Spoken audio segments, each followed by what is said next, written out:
উড়ান ধারাবাহিকে আজকে আমরা দেখবো পূজা তো তার খেলা দেখিয়ে দিয়েছে, সোমকে ভয় দেখালো, তবে মহারাজের হাতে ধরা খেলো। তো মহারাজের সাথে দুষ্টামি করতে করতে প্রিয়াঙ্কা বাসায় এসেছে। পূর্ণিমার কথা শুনে মহারাজ চলে আসলো, কিন্তু পূজাকে পূর্ণিমা চর মারলো। তখনও পূজার মুখে হাসি। পূজা ঘরে এসে মহারাজের সাথে অনেক দুষ্টামি করছিল। মহারাজ বলল, পূজা তোমার জন্য যদি আমার মায়ের কিছু হয় তোমাকে আমি ছাড়বো না। পরের দিন কোর্টের মধ্যে পূজাকে মহারাজ কেস বন্ধ করতে বলল। পূজা কিছুতেই বন্ধ করবে না। মহারাজ তার কাগজটা ছিঁড়ে ফেললো। পূজা অবাক হয়ে তাকিয়ে রইল। মহারাজ তারপরে সোমের কথা শুনে ফেলেছে, সোম যে পূজাকে মেরে ফেলবে।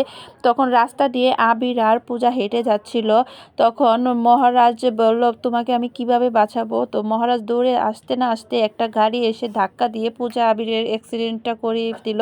এদিক দিয়ে সোম তাকে তাকে হাসছিল। তো মহারাজ দৌড়িয়ে যেয়ে তাদেরকে কোনো রকম উদ্ধার করলো, কিন্তু বড় ধরনের অ্যাক্সিডেন্ট হয়েছে। তো বন্ধুরা, মহারাজ কি পূজাকে বাঁচাতে পারবে? তো নতুন উড়ানের এপিসোড দেখার জন্য একটা সাবস্ক্রাইব করে দিও।